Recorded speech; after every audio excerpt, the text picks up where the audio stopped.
sa sabi ko, Happy New Things. Tapos na tayo sa Happy New Year. Happy Day natin. So, Happy New Things tayo. Ang prayer natin ay bigyan tayo ng Panginoon ng mga bagong bagay, bagong ginagawa. I'm so happy because this year, bagong something yung, kung nakikita niyo po yung nagagandahang mga ginang at mga kalalakihan doon sa 1, 2, 3, 4, pang-limang hanay, sila po ay mga taga-Pasig. At mamaya po, ilan sa ating mga kalalakihan ay pupunta doon kung magpunta po tayo ng mga Pasig. Maraming salamat po sa Panginoon. Alam ko Lord, pag kailangan ko na ng mga bagong bagay, nagtutupas siya. Alala ko dati, kung tagal naman ako sa QC, 1998 pa. Pero lumipat siya ng service sa Alabang, and then nag-start ko yung QC. Sa lahat na yata ng bars dito sa Quezon City, nakapag-service na tayo. So, most of you have been with Nucom since the early days, you know na tayo, lahat ng bar sa Quezon City, napuntahan na natin. Lahat din sa UP, napunta tayo. Kung saan-saan na. Pero the Lord has blessed us with our... Hindi naman, okay mag-pulot sabihin pa, resting place. Ano to? In this place, gusto ko laging nandito eh. Tanong niyo yung mga teachers ng case. Gusto ko laging nandito. Why? Because nandito yung presensya ni Lord eh. When 2 or 3 are gathered in His name, there He is in their name. Kaya kahit walang service, nagpupunta ako rito, kahit saan lang maglalakad ako, I find rest in this place. Hindi lang yung resting place in interior dito. The real resting place is in the presence of God. Kung napapagod kayo, pumunta kayo sa presensya ng Panginoon. And the more you spend time in the presence of God, hindi naman siya humihiwalay sa inyo. Huwag time. Yung maganda doon eh. Kahit humiwalay tayo sa Kanya, sinusundan pa rin na tayo. The thing is, pinapansin ba natin siya? Yan eh. Pero, mabuti po na meron na tayong lugar na katulad na nito. Sabi nga ng isang pastor na kasama natin dati sa team center, mabuti na meron lugar na kayo na sa inyo. Kasi it establishes your church and at the same time may community kayo ang pinupuntahan. At yung community pwedeng magpunta sa templo ng Panginoon. So, I bless you that the Lord will give you new things to do. New things to think about, new things to see, new things that will excite you. It could be in the form of business, it could be in the form of new ministries, it could be a form of a new relationship like Emerald. Diba? No. Siguraduhin nila na banal ang inyong relasyon. Okay? So, may mga relasyon pa rito, and I hope you will remain pure until the Lord comes. Until the Lord comes that you decide to get married. So, pagpapatuloy po natin ang storya ng Kapaskuhan nung inuna po natin paano ipinahayag ang kapanganakan ni Jesus, and then ang anak si Jesus at sino yung unang mga naroon, and then sa pagsunod ni Jose at Maria sa kautusan ni Moises ayon sa pahayag ng Panginoon ay inalay nila ang kanilang mga sarili, nag-alay sila ng handog at inalay nila Jesus bilang panganay na anak. Ngayon naman, I want to talk about yung Catholic background nito. Ito yung huling araw. According to the Catholic calendar, this is the last day of Advent. Diba? Ito yung huling araw ng Kapaskuhan. And today, it coincides with the celebration of what? Do you know? Hindi ko pa nakakalimutan yung Catholic background. 3 kings. May 3 kings nga ba talaga? Kung lalaki ka, tingnan mo yung katabi ng lalaki. Mukha bang hari yan? Okay? O hari ng sablay? Hindi. Hari yan na ibinigay na hardin sa kanya ng Panginoon. Okay? Tingnan mo ulit, mukha bang hari? Amoy hari ba yan? O amoy tupa? Sa akin po, sa pag-aaral ko ng salita ng Diyos, talaga ito po hindi sila mga hari. Kasi ang hari, hindi pwedeng maglakbay at umalis ng ganun katagal. Maliban na lang may gera. Okay? So hindi sila tatlong hari. Plus, nung pinag-aaralan ko po, kilala niyo si Haring Herodes. Siya yung hari nung hari sa Galilea nung pinanganak si Jesus. Nung nakita niya itong mga naglakbay para mag-alay kay Jesus, pinutusan niya. Hindi ko pwedeng utusan ng kapwa-hari ang isang hari. Tandaan nyo. So, inutusan niya. Malamang po ito ay mga pantas. Sabi niyo, pantas. Yeah. Say yes, wise men. Sila po ay marurunong na mga kalalakihan na naglakbay mula sa silangan upang sumamba kay Jesus nang siya ay pinanganak. Paano kaya nila napag-alaman na ipinanganak si Jesus? Madalas po sinasabi nila, natin, ay nakita nila yung bituin. Pero kahit na makita mo yung bituin, alam mo ba kung ano ang significance nito? Bakit may bituin? Malamang po, at ayon sa tradisyon at kasaysayan, meron pong isang lalaki na nagkwento sa kanila ng kapahayagan na darating ang panahon, magpapadala ng Panginoon ng isang tagapagligtas, at ang lalaking ito ay nagngangalang Daniel. Noong panahon ho, sa kasaysayan ng Israel, dahil do sa tindi ng mga kasalanan nila, ipinatapon ng Panginoon o nalipon o nagapit ng mga taga-Babylonia ang Israel. So ang ginawa po ng mga taga-Babylonia, kinuha nila yung mga matatalinong tao sa Israel at dinala nila sa Babylonia. They were in exile. Sabi nyo exile. Exile is pinapatapon siya sa isang lugar na hindi mo naman bayan bilang parusa yon. So yun ang exile. Tulad ni Rizal na exile siya sa Dapitan. Ganon. Si John the Beloved na exile sa Patmos. So, na-exile ho ang ilan sa mga matatalinong tao. Pinili ho sila ni Haring Nebuchadnezzar, siya po ang hari noon ng Babylonia. At bata pa ho, si Daniel niya, siguro mga 17 anyos lang po siya. Pero matalino siya. Kasama niya si Shadrach, Meshach, at Abednego.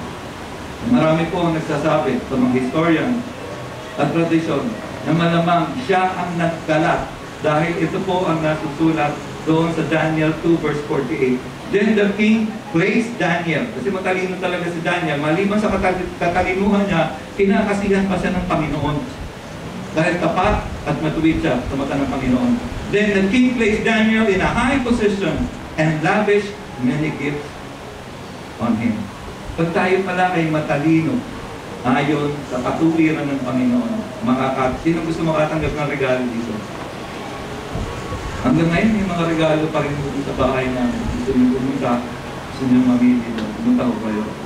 So, itong hari na to binigyan si Daniel ng maraming regalo at nilagay siya sa pinakamataas na posisyon ng mga taong matatalino. He made him ruler over the entire province of Babylon and placed him in charge of all its wise men.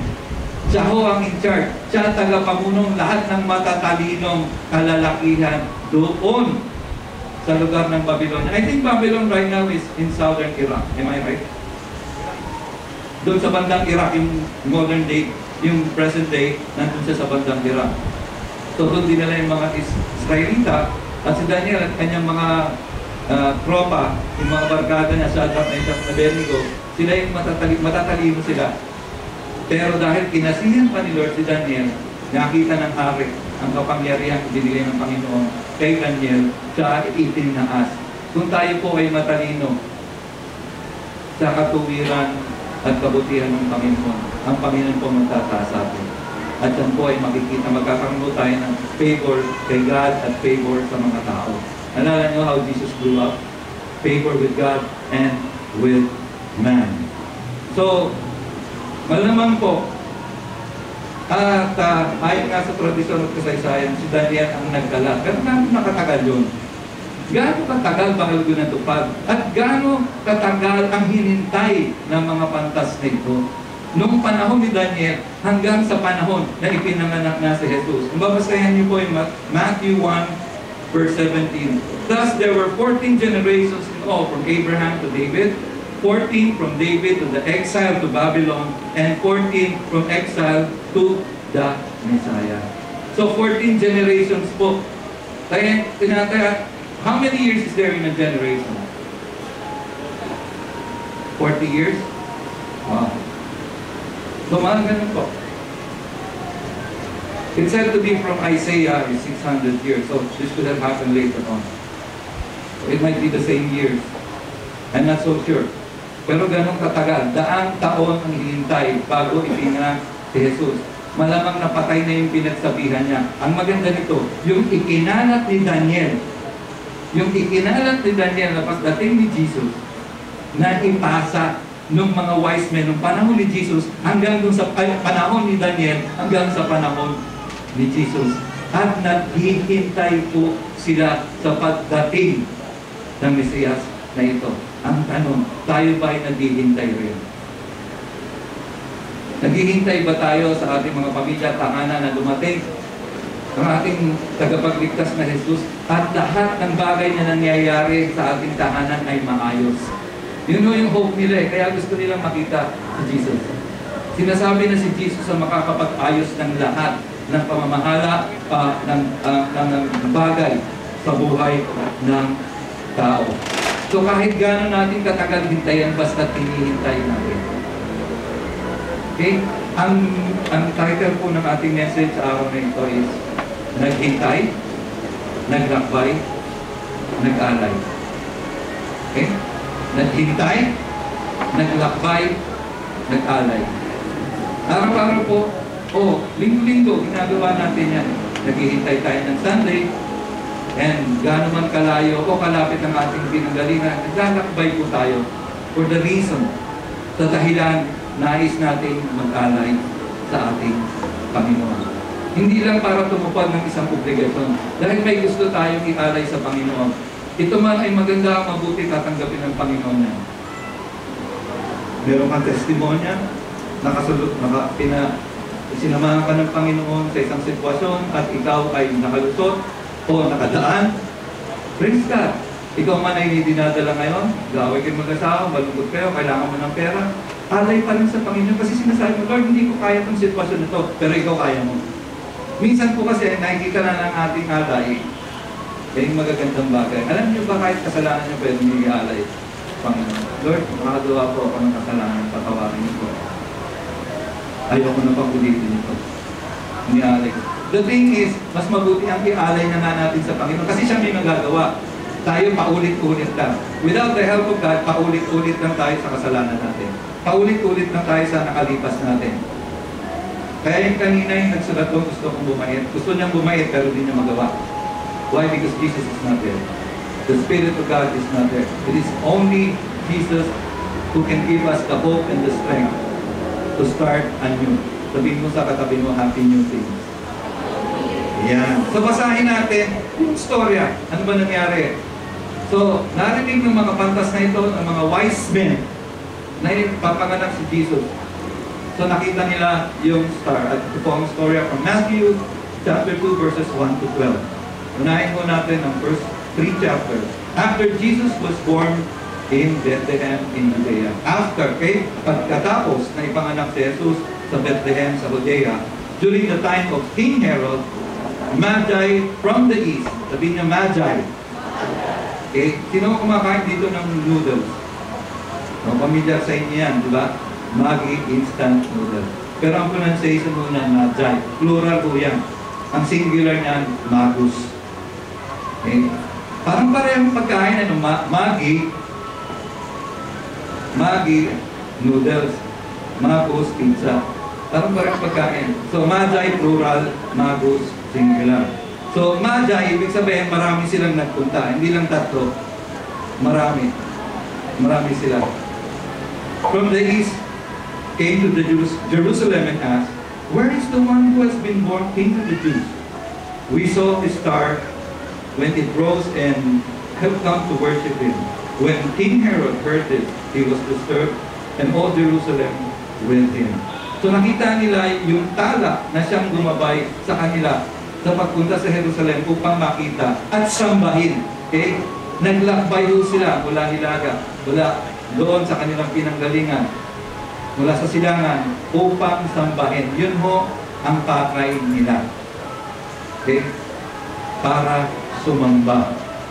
Kaya lang po, nagtanong-tanong sila, ako po pag may pupuntahan, lagi akong kinagagalitan ng misis ko. Kasi hindi ako mahiling magtanong. Sabihin mo sa akin, oh, saan tayo nakikita? Sa Bulacan. Saan sa Bulacan? Sa Hagonoy. Saan sa Hagonoy? Kung sa may tapat ng 7-Eleven. Pupunta ako doon, hindi ko alam kung paano. Ako, nasa-challenge ako eh. Magtatanong na lang ako paggabi na. Ba, umaga ako nagpunta doon. Paggabi na, hindi ko talaga mahanap. Saka ako magtatanong. Ewan ko, ganun ako eh. Ganun ako, madala. Basta alam ko lang yung address. Nasa-challenge ako. Ay, hindi ako, I don't know siguro my parents raised me up this way. Hindi ako madali sumuko. Parang pag bumalik ako sa'yo, may sagot ako madala. Nahanap ko kahit mahirap. It challenges me. Mas mahirap ang sitwasyon. Mas gusto ko. Kasi I know it's not me. It's the Lord. Ha? Kung nasendo ka, adi ka, pagkadi ka, long runner ka, nasa-challenge ako. When I believe that is God. So na-challenge itong mga wise men at ang layo yata nun. From Egypt to Israel is 11 days short travel yun. Pero from the east, mahaba yun. So hindi marahil nakarating yung mga magi ng eksaktong kapanganakan ng Jesus. So it took them time. Kasi lumabas lang yung star nung pinanganak si Jesus, di ba? So tsaka lang nila nakita, nung pinanganak si Jesus, tsaka lang nila nakita yung star. And then sinundan nila.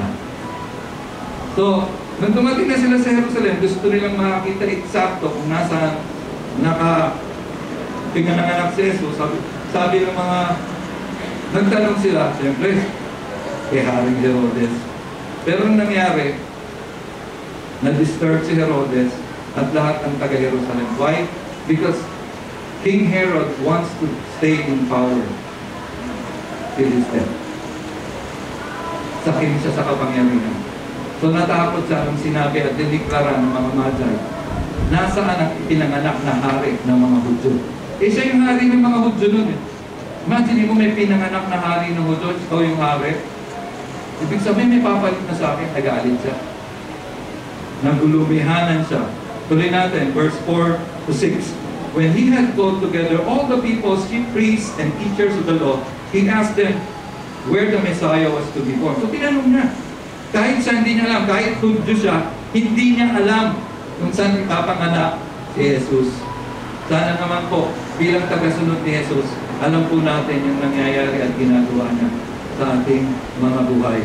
So, verse 5, in Bethlehem, in Judea, they replied, for this is what the prophet has written. Ito naman, katuparan na naman ito ng isang kapahayagan.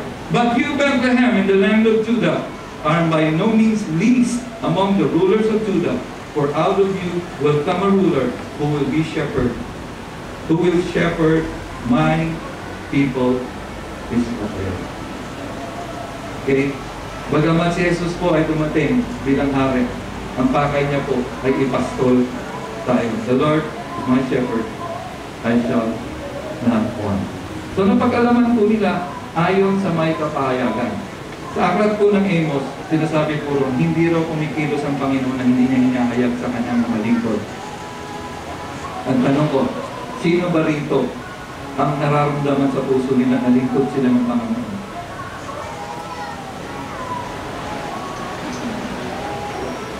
Kung totoo yan sa puso, no, huwag kang mag-alala. Sasabihin ni Lord kung anong gagawin niya sa'yo, gagawin niya sa pamilya mo, gagawin niya dito sa buong Pilipinas.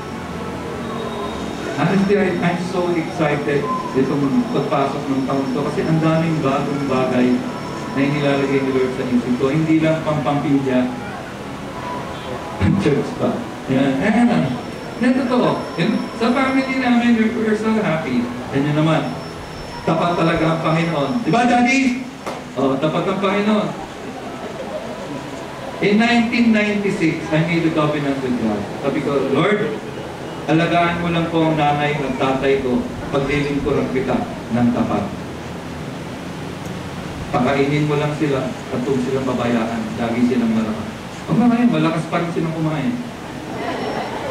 Kapag daming dalang pagkain, galing ako sa party. Kalahati ng dala ko, inubos ni Daddy. Konti nga ang nakain ko eh.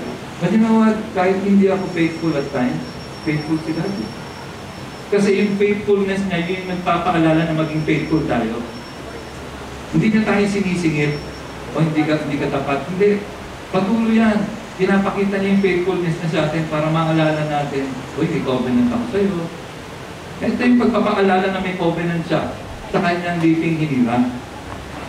Yung kapanganakan ni Jesus at may mga taong naghihintay nito. So, kung tayo ay matalinong tao, maghihintay tayo sa gagawin ni Lord. Sabi niyo sa katabi mo, maghintay ka. Minsan mo kasi naiinip tayo. Naiinip tayo sa gusto natin mangyari sa buhay natin, sa kabuhayan natin. Nag-pray tayo. Ayan, daming prayers dyan. No? Pwede hindi. Kayo rin pwede ko kayong maglagay dyan. Okay lang mapuno itong buong church ng post-it. Sa Christmas, ang handa natin, post-it. Hindi, maglagay kayo dyan. Kahit, meron ba o doon sa paanan? Meron ba? Kasi in 2 weeks time, matutupad na yung mga prayers na yan. Wala na yung yan. Basta maghintay ka lang. Kung magpe-pray tayo, kung may kapahayagan ng Panginoon sa atin, maghintay tayo. Huwag yung pag hindi parang dumarating.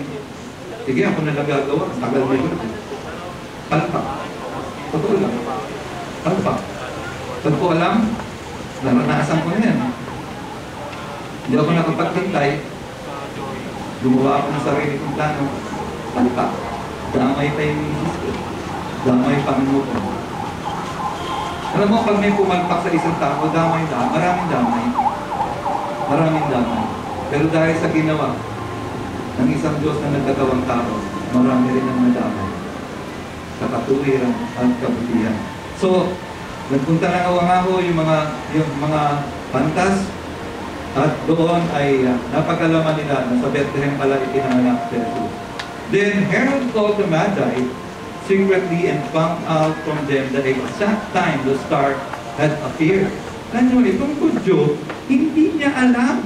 Wala siyang alam sa propesiya tungkol kay Jesus. Hudyo na to. Ang tanong, tayo ba may alam sa ginagawa ng Panginoon sa ngayon? Okay, malaman natin anong ginawa ng Lord nun eh. Kasi yun yung nagbibigay sa atin ng pag-asa para pumilos ngayon. Pero anong ginagawa ni Lord? Anong hindi yung sarili niyo ngayon? Lord, anong ginagawa mo sa buhay ko ngayon? Did you ever ask that in prayer? O lagi na lang, Lord, Panginoon, to. Did you ever go to your room or your comfort room or your bathroom and ask the Lord, anong gusto mong gawin sa buhay ko itong taong 2017? O meron na ba tayong plano sa buhay natin? At yun ang hinihintay nating mangyari. Okay yun. Kung tugma o align yun sa kalooban ng Diyos, matutupad yun. Kung hindi, the Lord will still prevail. Kasi yung gusto ng Panginoon para sa atin, mas mabuti yun, mas maganda kaysa sa gusto natin para sa ating mga sarili. Itong mga Magi, pinuntahan nila si Jesus kahit napakalayo. Gusto nilang malaman ang katotohanan. Gusto nilang malaman at mag-alay sa hari ng mga hari. Pero yung isang hari na hindi natuwa na pinanganak ang hari ng mga hari ay tinawag ng mga Magi at tinanong, anong oras ba o anong panahon na nakita yung mga bituin? So, pinadala sila, he sent them to Bethlehem and said, go and search carefully for the child. Encourage pa sila. As soon as you find him, report to me so that I too may go and worship him. Totoo kaya yun? Sino kaya tayo dito sa dalawa? Sige, sama ako sa Sunday. Sige, sama rin ako. Puntahan nyo. Paalam nyo sa akin, ano nangyayari sa Nukob? Tapos, pag alam ko na, next Sunday, sasama ako sa inyo. Meron ba kayong in-invite na naman? In-invite nyo pero hindi naman nagpunta. There are people like that. There are people like that. Pero sino gusto natin gayahin? Yung mga Magi, yung mga pantas, o si Herodes? Si Herodes, diniklara niya gusto niya sambahin. Pero itong mga Magi, galing silangan. Hindi nila sinasabi, sinabi nila kay Herodes, we have come from far away just to worship Jesus. Itong napakalapit lang ni Herodes, hindi pa magawang hanapin at basahin. Pwede namang basahin kasi nakatala naman yun eh. Yung mga wise men nga alam eh, yung mga wise men ng Jerusalem alam At siyang tinanong ni Herodes. Ngayon, tuloy natin. After they had heard the king, they went on their way, and the star they had seen when it rose went ahead of them until it stopped over the place where the child was. When they saw the star, they were overjoyed. Hindi ba pag may gusto kayong puntahan, gusto nyo may parang nagtuturo sa inyo kung saan kayo pupunta? Ito man ay lugar, ito man ay negosyo, ito man ay para sa buhay. Gusto nyo yung may modelo kayo eh. Gusto nyo may tinutularan kayo. And the star was like that to the mountain. Meron sila, hindi sila kinakaman, hindi sila natatakot. Alam nila padala ito ni Lord. Alam nila, pag sinundan nila ito, makikita nila si Jesus.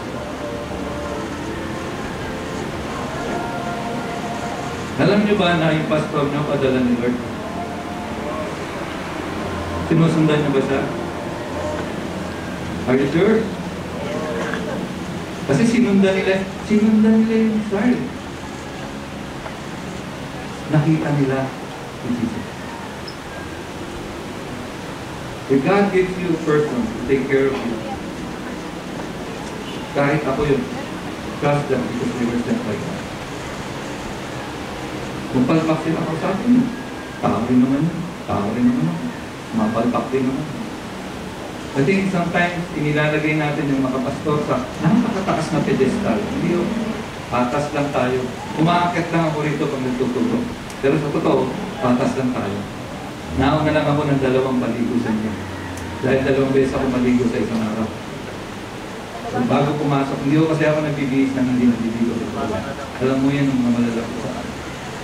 Basta magpapalit ako ng damit, maliligo. Hindi pwedeng hindi. Kahit nasa ano.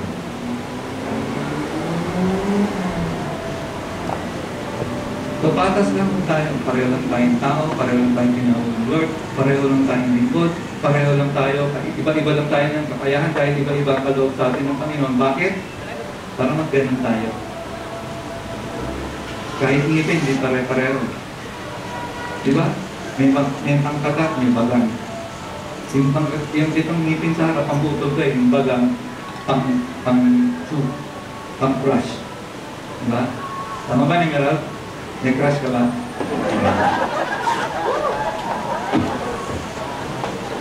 Sorry ha? Bishop eh. So, tingnan mo natin, sino ba pinadala ni Lord sa buhay natin? Kasi nasasabi ko ito kasi I'm a person who says, I will do this, lalo na kay Pastor Mark, but later on, I won't. Kasi meron akong sariling iniisip na gagawin ko. And there came a time, noon. There came a time na parang ang pakiramdam ko ay patas na kami. Kasi dami ko na natutunan. Mas magaling na worship leader na ako kay Pastor Mark. Magaling ako kumanta sa kanya. But it can never happen. Why? Because siya pa rin yung pinadala ni Lord bilang aking tagapagturo. And in my heart, kailanman hindi kami magpapantay. Siyang tagapagturo ko, hanggang ngayon ako pa rin kasultante. Pareho lang kami. At ibinigay ko sa kanya, there came a time also, sabi ko, lahat ng sasabihin mo, susundin ko. And I know you won't tell me to sing. So sinusunod ko yun. Are you blessed with my life? It is not mine. God gave it to me. God gave it to me. And God can give you a life more than He has given me because He loves you. Because of His unending love. Naghahanap lang siya. Yung pag may pinapagawa si Lord, training yun. Katulad nito mga matay, training yun eh. Yun mo, tagal nilang naghintay. Kahit na matagal tayong maghintay, basta si Lord ang hinihintay natin, huwag po tayong mananawa. There is no time wasted waiting for the Lord. Pero hindi ba sa atin? Pansinin nyo, pag pumilos tayo ng sariling tayo, totoo lang. Without that star, papalpak. Without the bright morning star. Do you know who the bright morning star is? In Revelation, it is Jesus. The bright morning star. And He guides us as a shepherd. Dito kita dadalhin kasi dito marami kang makakain. Eh minsan nasanay na tayo kung sa dati. Imagine niyo kung di umalis yung mga magi sa silangan. Okay naman sila doon eh. Pero mas meron pang higit sa kanilang katalinuhan. May higit pa dyan sa tinatamasa nila doon sa silangan. Gusto nilang sambahin si Jesus. Gusto rin ba natin sambahin si Jesus? Higit kung sa meron tayong mga bagay. Higit kung sa achievements natin. Higit kung sa mga kalooban na binigay sa atin ng Panginoon. Gusto ba natin yun? O linggo, feeling good lang tayo. Punta ako sa church kasi pagkagaling ko sa church, magaan ng pakiramdam ko. Pero naipamuhay pa natin yung narinig natin. That's the challenge. Maybe on a Sunday, the star guides us to come here. But every day of our lives, hinahayaan ba natin i-guide tayo ng bright morning star? Para kung ano yung naririnig, nangyayari, at sinasabi natin tuwing linggo ay nagagawa rin natin sa labas. Hindi magkaiba ang buhay ng isang tinawag at lingkod ng Panginoon sa labas at loob ng templo nito. Pareho lang yun. God is attracted to a life that reflects His image. That's why His favor is there. For me, there is no dual citizenship. When I became a citizen of the Kingdom of God, I gave up my Filipino citizenship. Although on earth, I'm a Filipino, but my only citizenship that remains, and the only country that will remain, is the Kingdom of God. That's why He takes care of me. Kahit sabihin yung nagkakagulo ay ekonomiya dito sa lupa, may pakialam ako dahil maapektuhan yung mga kilala ko. Pero ako, God will take care of me because I'm not from this kingdom. I am from His kingdom. Sagana sa kaharian ng universe. Sagana doon. Meron mo ako naging girlfriend dati. He's from the United States. He works in Guam as a singer. She's half French and half Filipino. Sabi niya sa akin, Leo, if ever war breaks out here in the Philippines, I'm not worried. Because being a U.S. citizen, a helicopter will just fly over me and pick me up. Dahil ako ay mamamayan ng kaharian ng Diyos, hindi po ako natatakot kung ano man ang mangyari. Dahil kukunin ako ng aking Diyos. Puprotektahan niya ako. And I hope ganun din kayo mag-isip. Kaya minsan nasasabi natin, hindi na po tayong tagalupa. Tayo ay tagalupa. Sino ka nga? Wala na ako ng Diyos. Manan lang. Huwag makalimutan niya araw-araw. So alam mo nitong mga magi na to, ano yung expect nila? Kasi naikwento na siguro sa kanila nila niya. And they saw it in Daniel.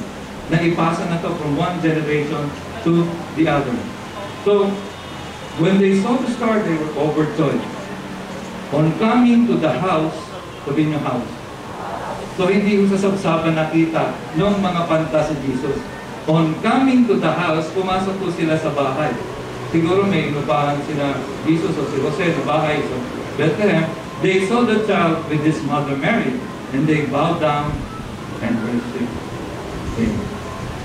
Then they opened their treasures and presented Him the gifts of gold, frankincense, and myrrh. And having been warned in a dream not to go back to Herod, they returned to their country by another route. So mahalaga po ang significance. Siguro kaya sinabing tatlong hari o tatlong wise men, kasi tatlo yung regalo.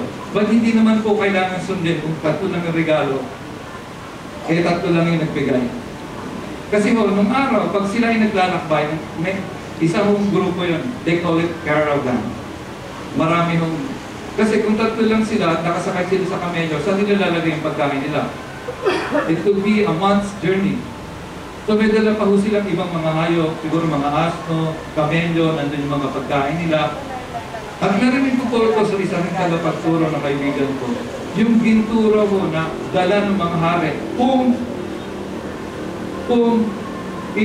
ang equivalent daw po nito ngayon, yung equivalent na is almost $500,000 US. Yung halaga ng ginto na binigay ng mga pantas kay Jesus. Ganun ho yung inalay nila. Ginto pa lang yun. But nag-alay pa sila ng dalawang napakamalagang bagay ng kanilang panahon. Frankincense, incenso at pamangyan, and myrrh. Okay? Ito na yung sermon. Ito na yung sermon. Okay? Natuto ko kay Pastor Mark, haba ng intro. Pero may eksena lang to. Gusto ko mag-focus paano nila sinamba ni Jesus. Sinamba. Galit ka ba? Kung paano nila sinamba si Jesus. We're talking about worship here. Okay? Naghintay, naglakbay, nag-alay. Meron iba kasi tayo, naghintay, di ba? Naglakbay, nag-alay. Yung iba, ano eh? Uminom, walasing, hindi nakapag-curve. Parang gano'n. May gano'n eh. May nagsabi sa akin lahat. Pastor, pasensya na kayo. Nagkatuwaan lang po kami. Natutuwa naman ako because napaka-honest na tao. Wala nga. Parang Majay, di ba? Naghintay, naglakbay, nagkaalay, uminom, nalasing, hindi nakapag-curve. Diba? Meron pa isa! May namatay, binurol, nagsugal. Ngayon. Pero maganda po yung simbolismo ng mga ibinigay ng mga pantas na ito. Una ay ang ginto. Hanggang ngayon po, wala noon hanggang ngayon, ang ginto ay ang pinakamahalagang metal sa buong mundo. At maaari po na, tulad ng sinabi ko kanina, pinagkaya mga $500,000 ang katumbas na halaga ng ibinigay na regalo ng mga pantas kay Jesus. Pag naiisip nyo ang ginto, nakakita kayo ng ginto, anong naalala nyo? Maliban sa singsing, hikaw, di ba? Pera. Bawat pera ay may katapat na gold bullion. May reserve din. Bawat pera ng isang bansa may katapat na gold bullion. So, ang naalala ko, tuwing gold, pag nababanggit ang gold, ay yung premyo sa contest. Sino ba dito naka-gold sa taekwondo? Wala, nandun pala lahat. So, di ba, tatlo kadalasan, ito si Church, naka-gold ka, di ba? Pag gold, ano yun? First place, third place, bronze, second place, silver, first place, gold.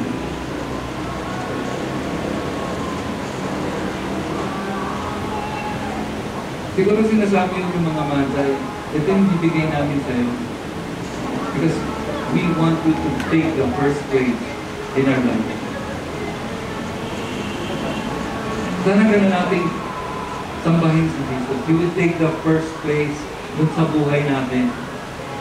Hindi tayo nagdadalawang isip pagsasamba tayo sa Panginoon. Ano mang paraan ito. Ito man ay pag-awit, pagsayaw, pagtugtog, pag-a-usher, pagdadrive, paglalaba. Lahat po ng bagay na pwede natin gawin na nagmumula sa atin ay pagsamba, pag ibinibigay natin itong alay sa Panginoon. Pero does it take the first place sa puso natin?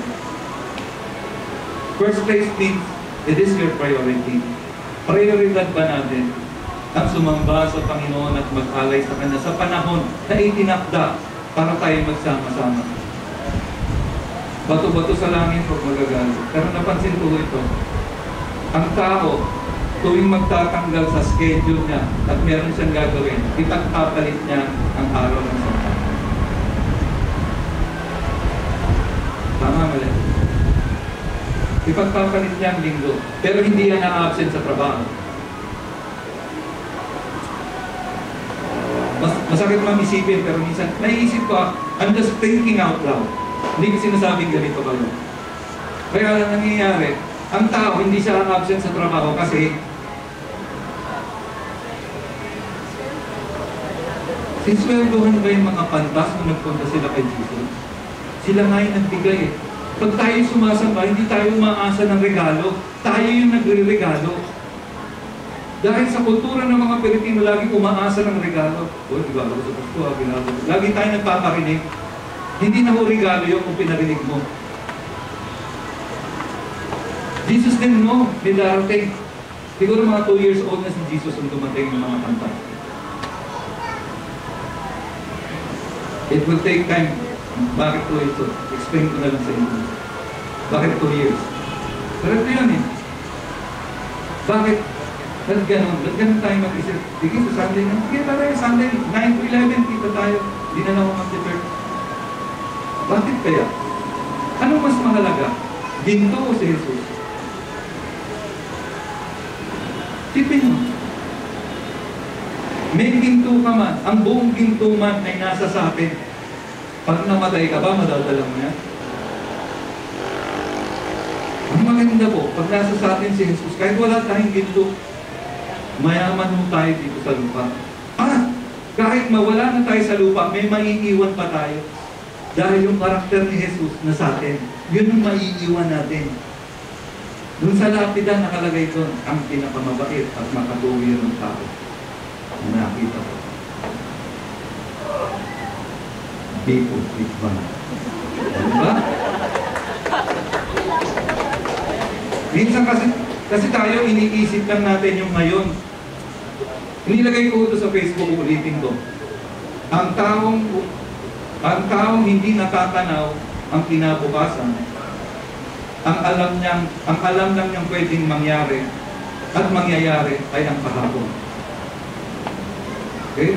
Ang taong hindi nakikita ang kinabukasan, ang alam lang niyang nangyayari, maaaring mangyari ay ang nakaraan. So hanggang sa pangkasalukuyan, yung nakaraan pa rin ang ipinamumuhay niya. Imbis na yung nakita niya, uy, pwede palang umangat ako, pwede palang maayos yung buhay ko. So, umpisahan mo na yun. Kailan? Hindi bukas ngayon. Kasi nakita mo na eh.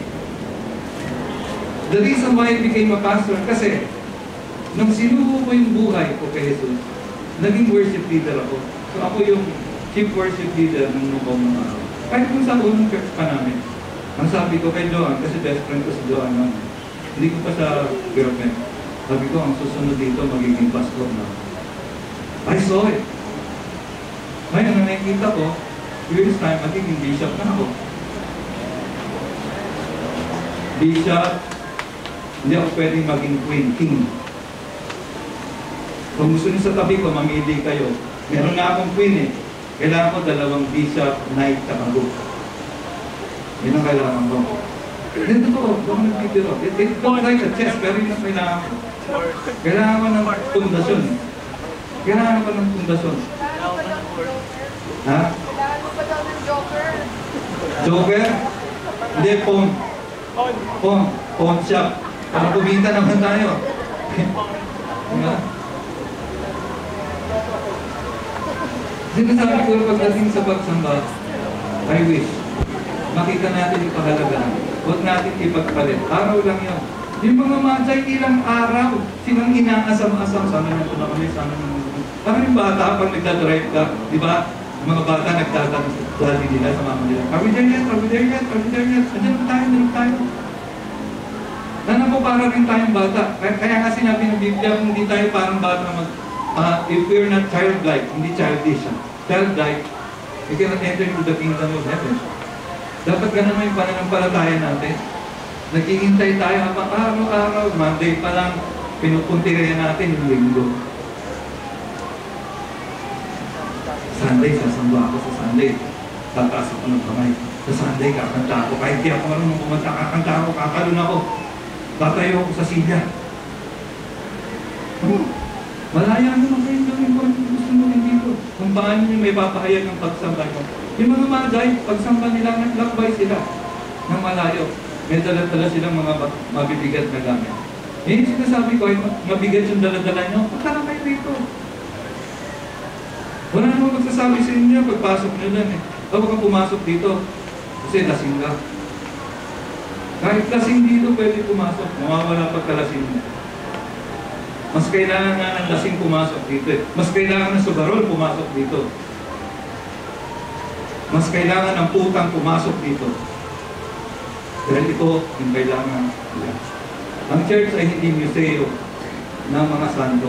Ito po yung lugar kung saan pwede silang maayos. And I hope, pag may nakita kayong ganun tao, maglamang sila o tungkol, makakainin sila po.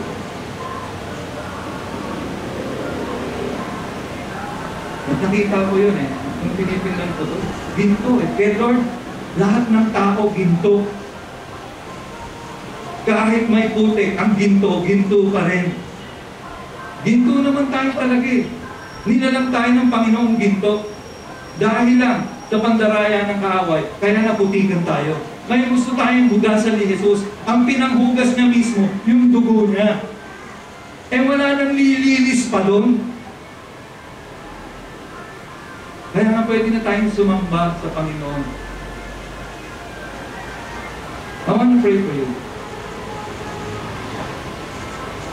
Right now, na mabuksan yung kaisipan mo. Let's bow down our heads and pray. Nauudyukan lang po na ipanalangin kayo. Lord, hinihingi sa kakayahan ito. Pagpalain mo ang bawat taong narito, magulang, anak, bata. Lord, bigyan mo sila ng kapahayagan. Hayaan nyo makita nila ang bukas. Hayaan nyo makita nila kung ano yung inihanda nyo para sa kanila, para maipamuhay mo namin ngayon pa lang.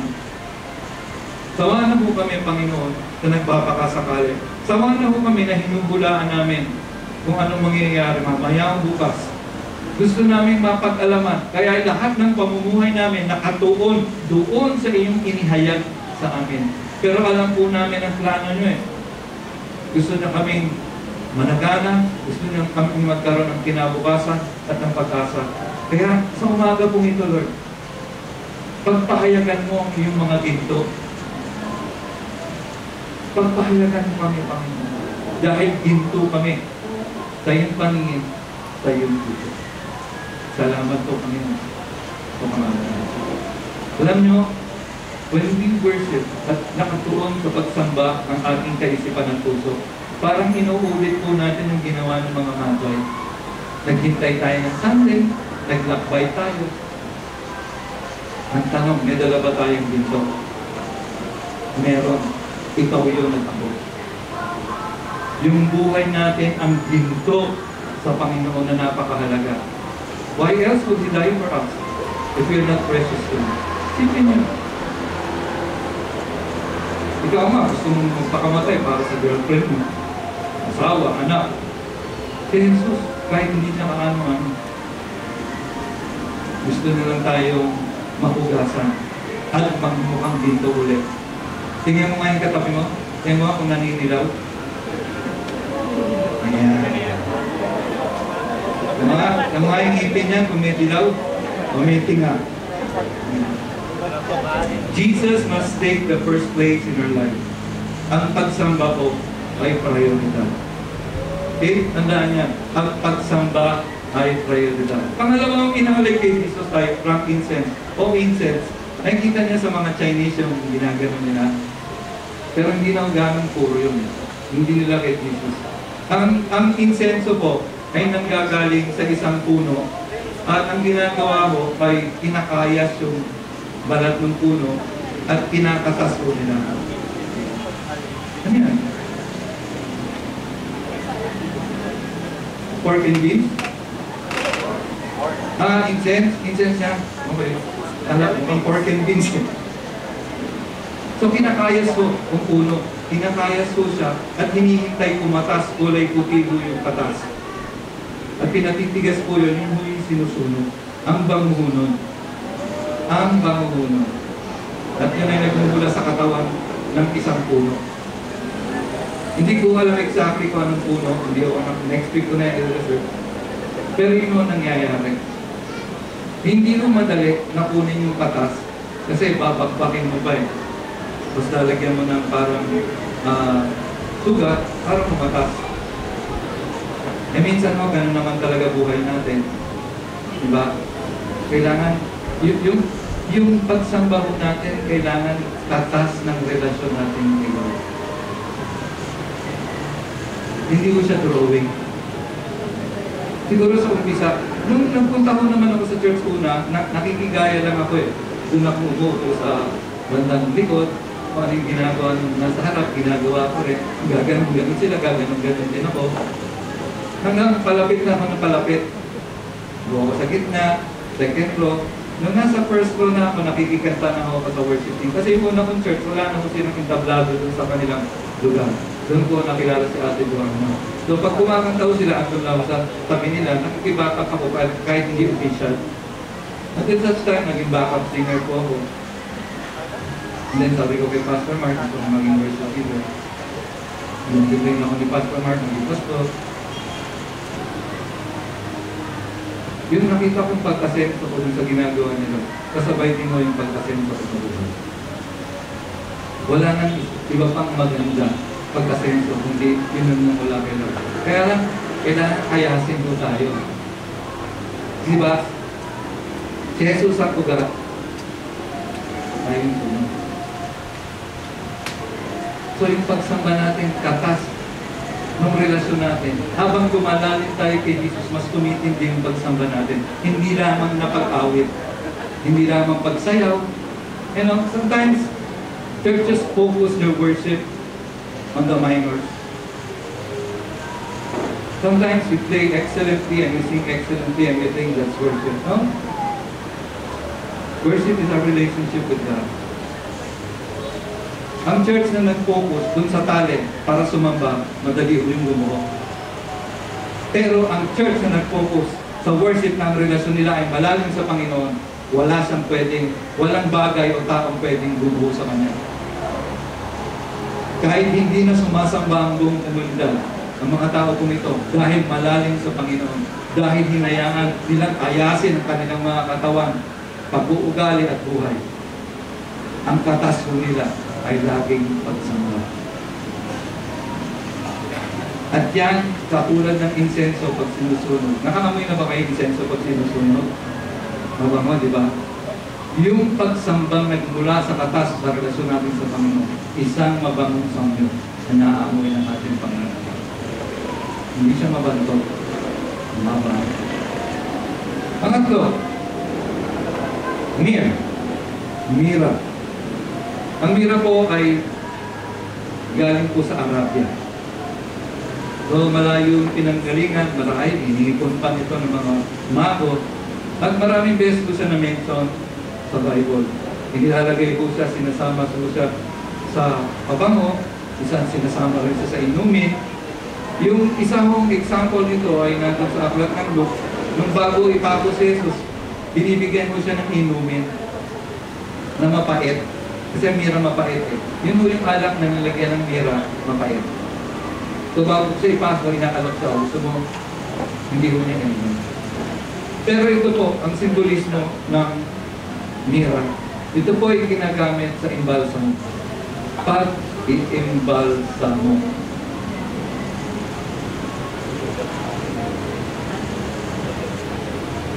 At ito po rin ay nagpapahayag at nag-aadya kung anong mangyayari kay Jesus pagdating ng baklang panahon. Naiaalay niya ang kanyang sarili at siya mismo ay magiging handog para sa kasalanan ng marami. Patungkol sa pagsamba, ang simbolismo nito sa atin ay Jesus died so we may live. Jesus died so we may live. Ang pagsambang patay sa ating mga sarili-sarili ay buhay sa Espiritu. Jesus died so we can die to ourselves as well. Hinayaan ni Jesus na inalay niya ang kanyang buhay para sa pamamagitan noon ay makita natin ang kahalagahan na tayo mga matay sa ating mga sarili. Ang lumang tayo ay ibaon na sa limo at mabuhay isang bagong nilalang sa bawat isa sa atin. Kung magkagayon, iba na nga ang pananaw, iba na ang pag-ilo, iba ang pananalita, iba ang pagsamba. Pagsamba, buhay. Maliban na lang po na iwanan natin ang lumang sarili. We can never have a new year. You know why New Year's resolution doesn't work? Sino dito taon-taon may New Year's resolution? May New Year's resolution ba kayo? It doesn't work. Why? Because you try to resolve something and expect something new without leaving the old behind. Meron mga New Year's resolution, ganito nga, next year ganito na ako. Hindi yung nakukuha lang mo yung sa ganun. Somebody must help you. You must have a change of mind. Kailangan magpalit yung isip mo. Kung dala mo ang 2016 sa 2017, maghahalo yung 2017 at 2016. At hindi mo rin iniwan ang 2015 at 2016 at yung 2014, dinala mo sa 15, 16. Ano mangyayari sa 17 mo? May utang ka ng 40, dinala mo sa 15, dinala mo, malaki na interest nun. Totoo lang. Eh ganun din sa buhay natin, lumang buhay. Kaya nahihirapan tayong umangat. Napakarami na nang dinala natin sa nakalipas na dapat inayos na natin ng taong yun, ng tamang panahon. Pinatay na natin yun. At ang hinayaan nating mabuhay sa atin. Ito yung pakalalan ng mensaheng ito. Kailangan talagang mamatay yung mga luma. Lumang kaisipan, lumang pamumuhay, lumang pananalita. Lahat ng luma. Huwag nyo hintayin maluma yung mga ibang gamit sa bahay. 2017 na yung mga dekanya ng 2017, pamilya na. Magkaroon kayo ng bago at maluwag na lugar para lagyan ni Lord. Narinig nyo na tayo yung mga taong ganyan. Mahirap mag-bless, pero yung ganyan. Okay lang yan dumaan. Naranasan mong pinagpala ka. Okay lang yan. Because where it came from, it will never end. It will never end.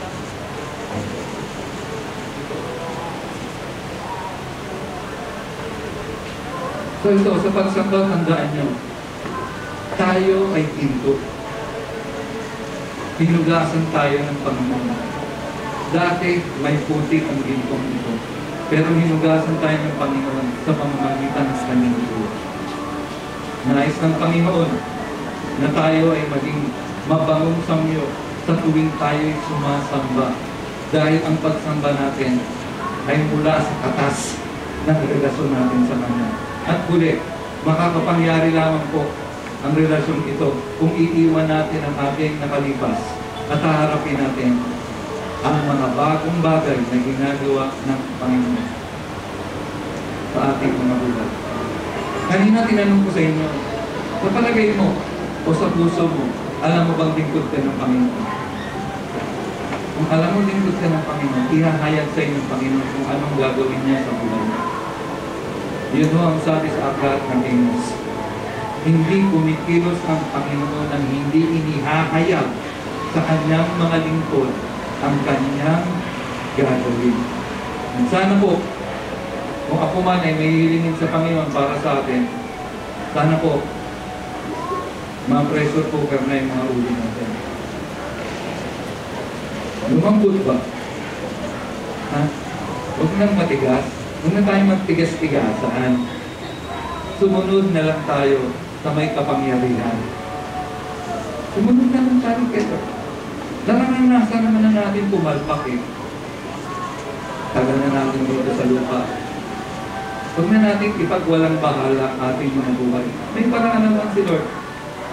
With Jesus life does get better. Pero ito ho, ang hamon ko sa bawat isa. Naghihintay ba tayo ng pagkakataong sumamba kay Jesus? Maliban po sa linggo. Ano sinasabi ko rito? Ang pagsamba ko ay, pag-alis mo doon sa baluarte mo, dadayo ka sa isang lugar, maaaring kapitbahay, sasabihin mo, pinanganak na si Jesus. May maganda siyang pakay sa buhay. That's precious. Yung Sunday ho na pagkanta natin, yun ho ang katas ng ginawa natin ng isang buong linggo. Kinikwento lang natin kay Lord, magpunta ako sa kapitbahay namin, sinare kita. Tapos kumain mo. Lord, may kasabay ako sa jeep, mukhang malungkot, kinausap ko. Lord, may nangangailangan ng pera, may nangangailangan ng payo, sinamahan ko. Lord, mayroong taong nangangailangan ng pagbabago, pinag-pray ko. And when we sing, only a God, only to a God like you, and unending love, dala-dala natin yung alay na yun. Lord, ito yung nagawa ko kasi tinulungan mo ako. Yung ginto yung kilo. Yun ang gusto niya. Maliban sa ating pera at talento, yun ang ginto sa kanya. At ito'y nagiging mabangong samyo sa kanya. Nagsasakripisyo ba tayong maglakbay, malayo man o malapit, upang pahalagahan sila? Kung alam ko yung iba sa inyo galing sa malalayang lugar, Bulacan, iba galing Pasig, diba? Yung iba sa inyo galing Saret, kami pong si galing pa itong Araneta Avenue, galing Fairview, galing Aritaw, may galing San Mateo, Tamuning. Naglalakbay kayo rito eh. Malayo man o malapit, naglalakbay pa rin kayo. Pero habang papunta pa kayo rito, ito ba ay pagtubad ng obligasyon? O Lord, mahalaga ka sa akin. Kaya kahit malayo, kahit naglalakad ako, kahit maninit ang araw, anong pang sa tao mahalaga sa'yo, gagawin mo kahit ano. Ganun ba kahalaga si Jesus sa atin? Sa ating pagsamba, ganun ba siya kahalaga? Na kung wala siya, wala tayo. Nag-aalay ba tayo ng mahalagang bagay upang maghandog kay Jesus? Sa tuwing tayo nag-aalay sa pagsamba, ito ay nagsisilbing gabay na between sa mga nakakita patungo kay Jesus. Pag nakikita po ng ibang tao yung ginagawa natin pagsamba kay Jesus, sa araw-araw, nagsisilbi po tayong bituin na nagniningning. At tayo yung nagiging gabay nila tulad ng mga pantas patungo kay Jesus. Kapatid, yung buhay natin ay nagsisilbing gabay, maliwanag at nagniningning na tala para dun sa iba na hindi nila mahanap kung nasa sa iyo. Marami naman gustong makaunawa kung anong plano ng Panginoon sa kanila, kaya lang po walang lumalapit sa kanila. Ang dalangin ko po sa taong 2017 ay tulad din ng deklarasyon ni Daniel ng kanyang kapanahunan. At makikita niyo po ito sa Daniel 12 verse 3. Ang sabi mo rito, those who are wise will shine like the brightness of the heavens, and those who lead many to righteousness like the stars forever and ever. Ang matatalino daw ng tao ay mag-iningning. At yung mga umaakay sa iba sa kanyang katuwiran ay parang isang tala ngayon at magpakailan. Magsitayo tayo.